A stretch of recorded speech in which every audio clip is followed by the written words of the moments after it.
प्रिय विद्यार्थियों, पूर्व व्याख्यानों में हमने स्नातक तृतीय वर्ष के द्वितीय प्रश्न पत्र में निर्धारित महाकवि भारवी द्वारा रचित किरातार्जुनीय महाकाव्य के प्रथम सर्ग के प्रारंभिक 38 पद्यों का अध्ययन किया था। उसी क्रम में आगे बढ़ते हुए आज हम 39वें पद्य से अपना अध्ययन प्रारंभ करते हैं। देखिए 39वां पद्य। पुरोपनीतं नृप रामणीयकं द्विजाति शेषेण यत् एतद् अंधसा तत् अद्य ते वन्यफलाशिनः परं परैति कार्श्यं यशसा समं वपुः।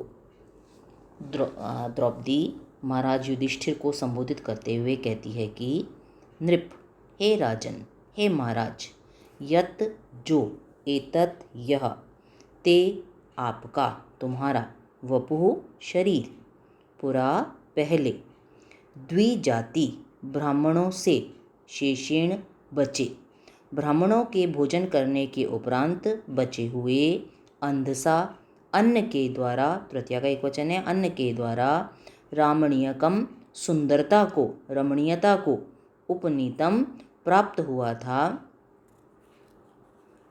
वन्यफल आशिनः जंगली फलों को खाने वाले, जंगली कंद मूल आदि का भक्षण करने वाले, ते आपका, तत् वही शरीर, अद्य आज, यशसा समम यश के समान ही, यश के साथ साथ ही, परम अत्यधिक, कार्श्यम क्षीणता को, दुर्बलता को, परैति प्राप्त हो रहा है। युधिष्ठिर पर कटाक्ष करते हुए द्रौपदी कहती है कि हे महाराज, जो यह आपका शरीर पूर्व काल में जब आप हस्तिनापुर में रहते थे, राजभवन में रहते थे, ब्राह्मणों के भोजन के उपरांत बचे हुए अन्न के द्वारा सुंदरता को प्राप्त होता था, वही शरीर, वही अब जंगली कंदफूल का भक्षण करने वाले, जंगली कंदफूल का भोजन करने वाले आपका वही शरीर आज आपके यश के साथ साथ अत्यधिक क्षीण हो रहा है, अत्यधिक क्षीणता को प्राप्त हो रहा है। जैसे आपका यश निरंतर कम होता जा रहा है, क्षीण होता जा रहा है, उसी प्रकार आपका यह शरीर भी धीरे धीरे क्षीणता को प्राप्त हो रहा है। कहना क्या चाहती है वो, द्रौपदी यहाँ क्या कहना चाहती है कि देखिए, मनुष्य दो प्रकार से जीवित रहता है, एक तो अपने भौतिक शरीर के द्वारा और दूसरा अपने यश शरीर के द्वारा, यशरूप शरीर के द्वारा। भाई शरीर तो नष्ट हो जाता है हमारा भौतिक शरीर, लेकिन यश रूपी जो शरीर है उसके द्वारा मनुष्य युगों तो जीवित रह सकता है। तो कहती है लेकिन आपके तो ये दोनों ही वपु आज क्षीणता को प्राप्त हो रहे हैं, आपका यशोरूप शरीर भी क्षीण हो रहा है और आपका ये जो भौतिक शरीर है यह भी धीरे धीरे क्षीणता को प्राप्त हो रहा है ना। पूरा देखिए, हे महाराज, जो यह आपका शरीर पहले ब्राह्मणों के भोजन के उपरांत बचे हुए अन्न के द्वारा रमणीयता को, सुंदरता को, शोभनता को प्राप्त हुआ करता था, अर्थात जो पुष्टिवर्धक, मधुर और स्निग्ध पदार्थों का सेवन जो पहले वो ब्राह्मणों को कराते थे और बाद में स्वयं करते थे, तो ऐसे पुष्टिवर्धक, मधुर और स्निग्ध पदार्थों का सेवन करने से जो आपका शरीर पुष्टता को, एक शारीरिक सौष्ठव जो आप में था, वह अब जंगली कंदफूल का भक्षण करने से आपके यश के साथ साथ अत्यधिक क्षीणता को प्राप्त हो रहा है। अर्थात जंगली कंदमूल का सेवन करने के कारण आपका वह शरीर तो क्षीणता को प्राप्त हो ही रहा है, कमजोर हो रहा है, साथ साथ आपका यश भी उसी प्रकार क्षीण हो रहा है। क्लियर है? तो कहने का अर्थ ये कि हे महाराज, आपका जो यह शरीर पहले ब्राह्मणों को भोजन कराने के बाद शेष या यज्ञ शिष्ट अन्न के द्वारा सुंदर और हृष्टपुष्ट हो गया था, वही शरीर आज जंगली कंद फूल खाने के कारण कांतिहीन, यश के साथ साथ अत्यंत दुर्बल भी हो रहा है। अर्थात केवल आपका शरीर ही दुर्बल नहीं हो रहा है, अपितु आपकी अकर्मण्यता के कारण, शत्रु का प्रतिकार करने के लिए तत्पर न होने के कारण आपका यश भी धीरे धीरे नष्ट हो रहा है। अब व्याकरण देखिए इसका क्या कहते हैं। ये वंशस्थ छंद है यहाँ आपका, जिसका लक्षण मैं आपको पहले बता चुकी हूँ, क्योंकि 44वें पद्य तक लगातार आपके अनवरत रूप से वंशस्थ छंद ही चल रहा है। वदंती वंशस्थ बिलम जतौ जरौ, प्रत्येक चरण में 12 वर्ण, कुल 48 हो गए आपके। और गणों का क्रम क्या होता है, जतौ यानी जगण तगण, जरौ यानी जगण और रगण। जगण तगण जगण और रगण के क्रम से कुल 12 वर्ण होते हैं। और युधिष्ठिर की भोजन संबंधी दुर्व्यवस्था का चित्रण किया जा रहा है द्रौपदी के द्वारा यहाँ पर। थोड़ा सा व्याकरण देख लीजिए। और ये आपको बताया ही मैंने अभी बोला वक्त इसमें कि भौतिक शरीर और यश रूप शरीर दोनों ही क्षीणता को प्राप्त हो रहे हैं।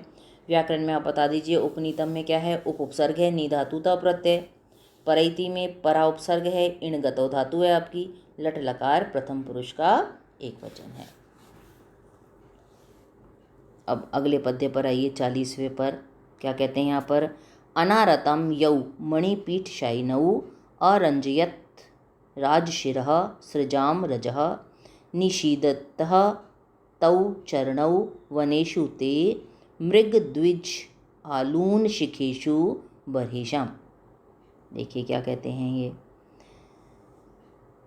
द्रौपदी यहाँ पर युधिष्ठिर को संबोधित करते हुए कह रही है। युधिष्ठिर की दुर्दशा का ही वर्णन किया जा रहा है यहाँ पर। क्या कहती है द्रौपदी, अनारतम लगातार, निरंतर, सतत, मणिपीठ शायिनौ, मणिपीठ मणि जड़ित, मणियों से सुशोभित, पीठ शायिनौ पाद पीठ पर, शायिनौ शयन करने वाले या रखे हुए, यौ चरणौ जिन चरणों को, द्विवचन यहाँ पर, पैर दो होते हैं अपने, तो यौ चरणौ जिन चरण द्वय को, चरणों को, राजशिरः राजाओं के सिर पर सुशोभित, सृजाम पुष्पमालाओं का, रजः पराग, अरंजयत रंजित करता था, उसे रंग देता था, सुशोभित करता था, ते आपके, तौ चरणों वे दोनों चरण, मृग द्विज हरिणों और ब्राह्मणों द्वारा, आलून शिखेषु तोड़े गए अग्रभाग वाले, शिखेषु अग्रभाग वाले, बर्हिषाम कुशों के, वनेषु वनों में, निषीदतः पढ़ते हैं या चलते हैं।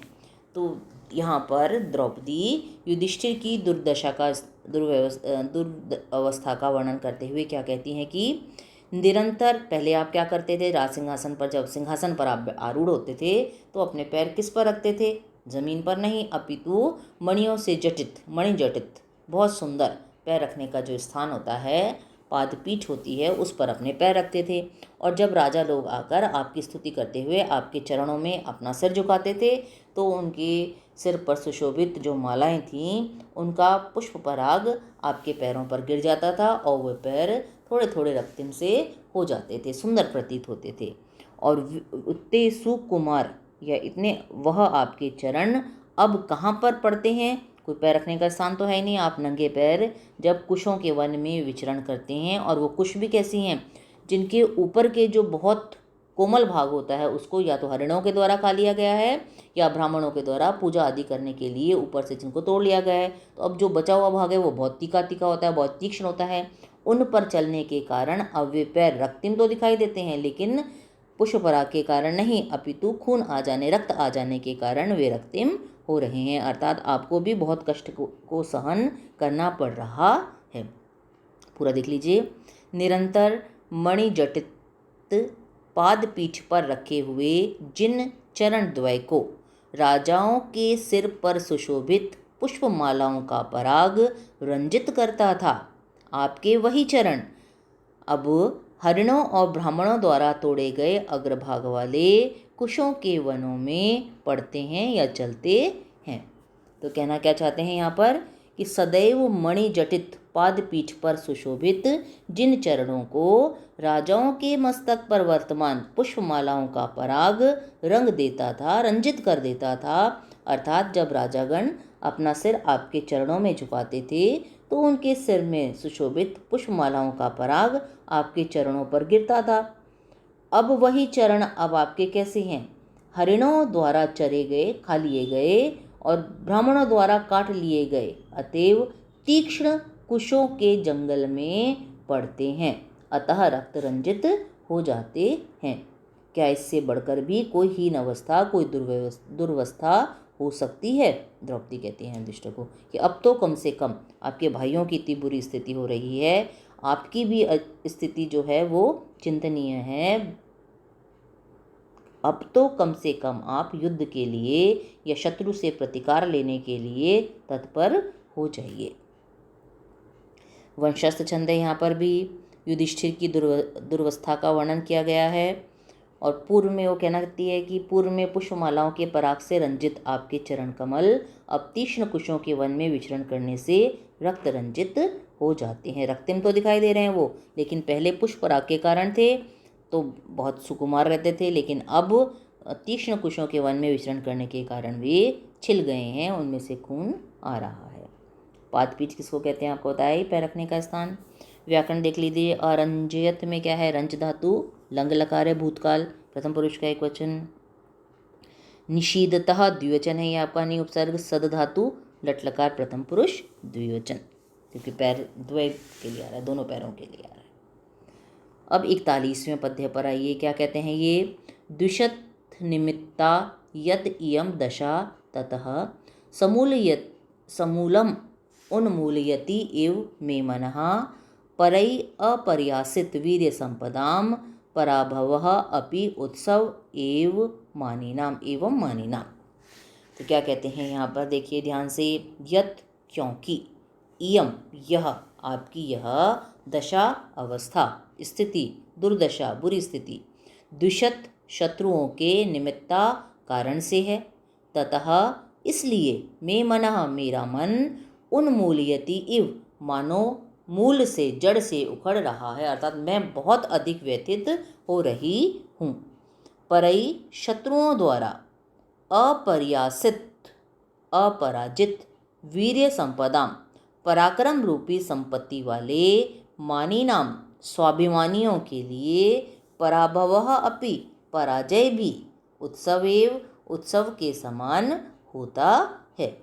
द्रौपदी क्या कहती है यहाँ पर युधिष्ठिर को संबोधित करते हुए? क्योंकि आपकी यह दुर्दशा शत्रुओं के कारण है, दुर्भाग्य के कारण नहीं, भाग्य के कारण नहीं, अपितु शत्रुओं के कारण है, इसलिए मेरा मन मानो जड़ से उखड़ रहा है, मूल से उखड़ रहा है, अर्थात बहुत अधिक मैं दुखी हो रही हूँ। वे भाग्य के कारण होती तो फिर भी सब्र किया जा सकता था कि समय परिवर्तनशील है, अच्छा समय आता है तो बुरा समय भी आता है।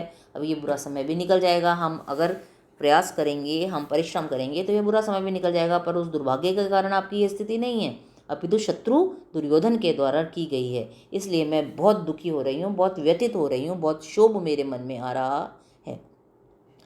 वो आगे कहती हैं, शत्रुओं के द्वारा अपराजित पराक्रम रूपी संपत्ति वाले, यानी बहुत पराक्रमी, जिनको शत्रु आसानी से पराजित नहीं कर सकता, ऐसे स्वाभिमानियों के लिए वस्तुतः पराजय भी उत्सव के समान होता है। तो कहना क्या चाहते हैं यहाँ पर कि दैवकृत विपत्ति तो सहनीय होती है, किंतु शत्रुकृत मानहानि असहनीय होती है। स्वाभिमानियों के लिए दैवकृत विपत्ति भी उत्सव के समान होती है। क्यों? क्योंकि उसे वीरतापूर्वक झेलकर वे पुनः अभ्युदय के लिए सन्नद्ध हो जाते हैं, तैयार हो जाते हैं, तत्पर हो जाते हैं। वंशस्थ छंद है यहाँ आपका, अर्थांतर न्यास अलंकार और उत्प्रेक्षा अलंकार हैं यहाँ पर आपकी। व्याकरण देख लीजिए। उन्मूलयति में उत उपसर्ग है, मूल धातु, णिच प्रत्यय, यह दिख रहा है आपको बीच में, लट लकार, प्रथम पुरुष का एक वचन यहाँ पर काम में लिया गया है। क्लियर है? एक बार फिर देख लो इसको कि चूंकि आपकी यह दुर्दशा शत्रुओं के कारण है, दुर्भाग्य के कारण नहीं, इसलिए मेरा हृदय मानो जड़ से उखड़ रहा है, बहुत अधिक पीड़ा का अनुभव मैं कर रही हूँ। क्योंकि पराजित होने पर भी शत्रुओं द्वारा जिनका शौर्य नष्ट नहीं किया जा सकता, अर्थात जिनकी उत्साह शक्ति जीवंत है, ऐसे स्वाभिमानी राजाओं के लिए प्रारब्धकृत भाग्यकृत विपत्ति भी उत्सव के समान होती है, अर्थात दैवी संकट को बहादुरी से झेलकर वे पुनः उन्नति के लिए, अभ्युदय के लिए तत्पर हो जाते हैं। इसलिए दैवकृत विपत्ति तो सहनीय है, किंतु शत्रुकृत मानहानि रूपी जो विपत्ति है वह असहनीय है। उसका प्रतिकार कीजिए, आप शांति से मत बैठिए। इसी क्रम में अब कल हम आगे बढ़ेंगे। अब ये पुस्तक आपकी समाप्ति की ओर है। आप आज इसको पढ़िएगा। अगर कुछ समस्या आए पढ़ने में या लिखने में, और जो आपको गृह कार्य दिया जाएगा उसको करिएगा, एक फाइल में रखते जाइए। अगर कोई दिक्कत आए तो आप पूछिए मुझसे।